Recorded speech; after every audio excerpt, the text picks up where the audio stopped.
Vous avez vu la somme qui s'est inscrite sur votre écran et vous comprenez évidemment les raisons de cet appel pressant. Nous avons besoin de 400 personnes qui fassent un don de 100 € à TV Liberté. Et après réduction fiscale, dans la réalité, le vrai chiffre, c'est 34 €. Cette demande, elle est urgente. Aidez-nous, aidez-nous, maintenant.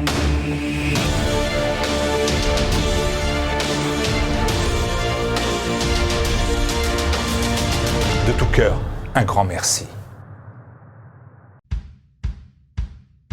J'ai écrit cet épisode à la date du 18 juin. Le 18 juin dans l'histoire de France, c'est au choix l'appel du 18 juin, ouais, la bataille de Waterloo, bon, on va pas en parler, d'ailleurs j'en ai déjà parlé, et la bataille de Patay. Une bataille dont on ne parle quasiment pas. Premièrement parce qu'elle est éclipsée à sa date anniversaire par la bataille de Waterloo. Et puis deuxièmement parce que dans l'esprit français, eh bien sûrement qu'on préfère retenir la déculottée d'Azincourt que la gloire de Patay. C'est comme ça. Parce que oui, Patay est bien l'Azincourt anglais. C'est simple. 5000 Anglais ont été bousculés par une avant-garde de seulement 180 chevaliers français au départ, perdant la moitié de leur armée et la plupart de leurs commandants. Le tout sous la houlette d'une certaine Jeanne d'Arc. Avouez que ça envoie quand même, non? Allez, retour sur une bataille méconnue, mais pourtant capitale dans l'histoire de France.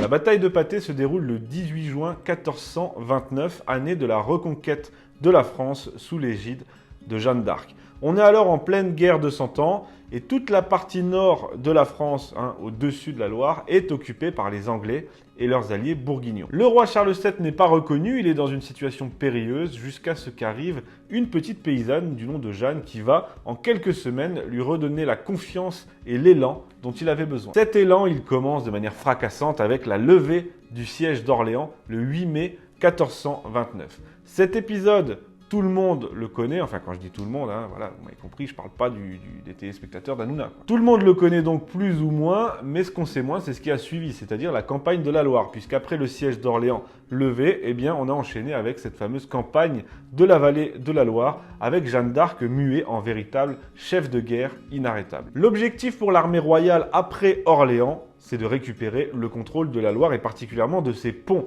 Alors ça a donné lieu à plusieurs batailles, les combats de Jargeau, de Meung-sur-Loire et enfin de Beaugency où la ville est reprise bien qu'on donne la permission aux Anglais, à la garnison anglaise de sortir. Cette série de victoires déjà est fulgurante. Et pourquoi est-elle fulgurante? Eh bien tout simplement parce que c'est Jeanne qui commande à ce moment-là. Bien sûr, elle est entourée du duc d'Alençon et du connétable de Richemont qui l'encadrent, mais c'est elle qui dirige l'armée, qui donne l'impulsion et le courage aux hommes. Agissez et Dieu agira. D'ailleurs, lors de ses sièges entrepris sur la Loire, elle est au devant de ces hommes avec sa célèbre bannière et elle manque même de se faire tuer lorsqu'elle montait une échelle de siège à Jargeau. Bref, après la prise de Beaugency, je l'ai dit, la garnison anglaise ressort libre et elle va être rapidement rejointe par une armée de secours envoyée depuis Paris et commandée par Sir John Falstaff. De leur côté, les Français vont mener une série de reconnaissances pour localiser cette armée anglaise de secours et tenter de lui livrer bataille avant qu'elle ait pu réorganiser ses forces. Et c'est justement de cette recherche menée par l'avant-garde française que va déboucher la bataille de Patay. L'avant-garde française est composée de 1500 hommes, dont 180 chevaliers, des vétérans, les meilleurs de l'armée, qui sont commandés par La Hire et Xaintrailles, notamment. Ces cavaliers sont donc en avant, ils sont en quelque sorte l'avant-garde de l'avant-garde, et ils sont à la recherche de l'armée de Falstaff. Et en ce 18 juin, justement, 1429, à l'approche d'un bois, les éclaireurs aperçoivent un cerf qui s'enfuit aussitôt. Pourquoi je vous parle de ce cerf? Eh bien tout simplement parce que l'animal a, sans le savoir, couru vers les lignes anglaises qui étaient de l'autre côté du bois. Les Anglais, ces espèces de gros bourrins, en apercevant le cerf, ils se sont mis à pousser des cris de chasse, ce qui a révélé leur position aux Français. À ce moment, l'avant-garde française, c'est-à-dire les chevaliers qui sont en avant, comme je l'ai dit, sont censés attendre le reste de l'armée pour livrer bataille. Mais l'occasion est trop bonne, beaucoup trop bonne. Parce que depuis des décennies, il faut se mettre dans le contexte, les Anglais sont imbattables en race campagne, en bataille rangée, grâce surtout à leurs archers-longs. Et d'ailleurs, j'ai fait un épisode entier sur les archers-longs anglais qui étaient redoutablement efficaces. Puisque en gros, leur stratégie, c'était de s'entourer avec des épieux afin de ralentir les charges ennemies, et notamment les charges de cavalerie.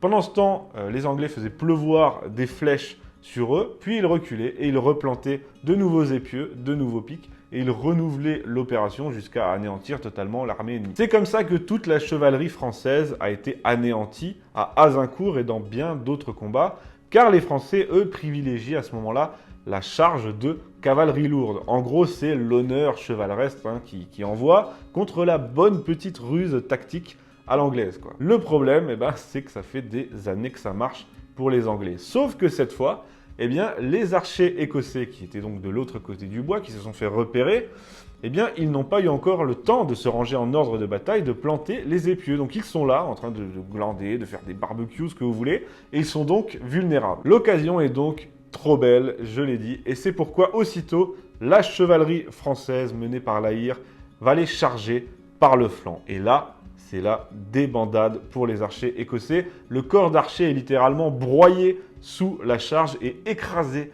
aplati contre les haies qui bordent le champ. Face à cela, la chevalerie anglaise, qui est totalement dépassée par l'effet de surprise, ne réagit pas et s'enfuit en direction de l'avant-garde anglaise pour les prévenir justement. Mais en voyant les chevaliers, dont John Falstaff lui-même, arriver au galop, l'avant-garde anglaise, qui est située à plusieurs kilomètres, pense que la bataille est perdue et se met à battre en retraite à son tour. Les 1500 hommes de l'avant-garde française ont eu entre-temps le temps d'arriver pour terminer le boulot, notamment les piquiers qui ont totalement décimé les archers, mais ce sont bien les 180 chevaliers de La Hire et Xaintrailles à la base qui ont fait tout le gros du boulot. Bilan donc, à eux seuls, 180 Français, puis les 1500 qui ont suivi, ont mis en déroute toute l'armée anglaise forte de 5000 hommes. Et on dénombre chez les Anglais de 2000 à 2500 tués au cours de cette bataille. Le corps des archers a été complètement anéanti, amputé de ses chefs, d'ailleurs il ne sera même pas reformé, et l'élite de l'armée anglaise a été soit tuée au combat, soit capturée. D'ailleurs, le célèbre John Talbot lui-même a été fait prisonnier. Oh, j'ai oublié une petite précision importante. J'ai dit 2500 tués côté anglais, mais j'ai pas précisé combien côté français. La réponse est entre 1 et 3 tués. Voilà. Oui, vous avez bien entendu, entre 1 et 3 tués. D'ailleurs, on en a réussi à en identifier qu'un seul, et les historiens les plus pessimistes disent moins de 100 tués. Et rien que ça, moins de 100 tués, c'est énorme. Mais nous, on va dire 1, parce que je trouve que c'est mieux. En résumé, la bataille de Patay, l'Azincourt anglais, puisqu'en plus de la prouesse militaire, de la raclée que ça a été, l'armée anglaise a été totalement décapitée, a perdu ses meilleurs officiers, son corps d'archers, et ne sera plus que l'ombre d'elle-même sur le continent. Elle ne sera plus en mesure de s'opposer à l'armée de Jeanne qui va pouvoir tranquillement se diriger vers Reims pour y faire sacrer le roi. Et d'ailleurs, Jeanne, quel a été son rôle dans cette bataille? Parce qu'on entend souvent dire qu'elle n'a eu aucun rôle. Alors sur le plan factuel, c'est vrai, Jeanne avait été placée à l'arrière-garde de l'armée car les capitaines voulaient la préserver, déjà qu'elle avait failli rester à Jargeau. Donc, en soi, elle n'a pas participé au combat, elle était à l'arrière-garde. Elle n'y a participé que de loin. Néanmoins, cette attaque surprise, cette fougue, cette rage de vaincre qui a animé les chevaliers français puis l'infanterie, c'est Jeanne qui l'a insufflé, qui l'a impulsé. C'est parce que Jeanne est là, qu'elle vient en quelques jours de libérer Orléans et les ponts de la Loire, que les hommes se jettent sur les Anglais sans attendre. C'est grâce à Jeanne que l'armée poursuit sa marche en avant et ne temporise pas en contradiction avec la tradition militaire française. Bref, elle a réussi à tenir un rôle capital dans cette bataille sans même y avoir participé. C'est vous dire l'énergie et la grâce qu'elle pouvait dégager auprès de ses hommes. Et d'ailleurs, cette victoire écrasante de Patay, Jeanne l'avait prédit le matin même. Elle avait dit « Le gentil roi aura aujourd'hui la plus grande victoire qu'il eut jamais et m'a dit mon conseil qu'ils seront tous nôtres. » Après Patay, les Anglais n'arriveront plus jamais à avoir le dessus et vont se limiter à défendre leur place forte. Et ensuite, les immenses progrès de l'artillerie française, avec notamment des boulets en fer qu'on faisait chauffer, ça faisait des boulets à fer rouge, c'est ça, tiré à boulet rouge. Les progrès phénoménaux de l'artillerie française vont rendre leur stratégie inefficace et les verront bientôt bouter hors de France après les victoires décisives de Formigny et Castillon. Cette campagne de la Loire, la libération d'Orléans, puis la raclée de Patay, c'est véritablement le tournant de cette guerre et la réponse française à Azincourt. Et pourtant, cette bataille reste méconnue et peu abordée. Moi, je l'aborde et je trouve que ça fait du bien.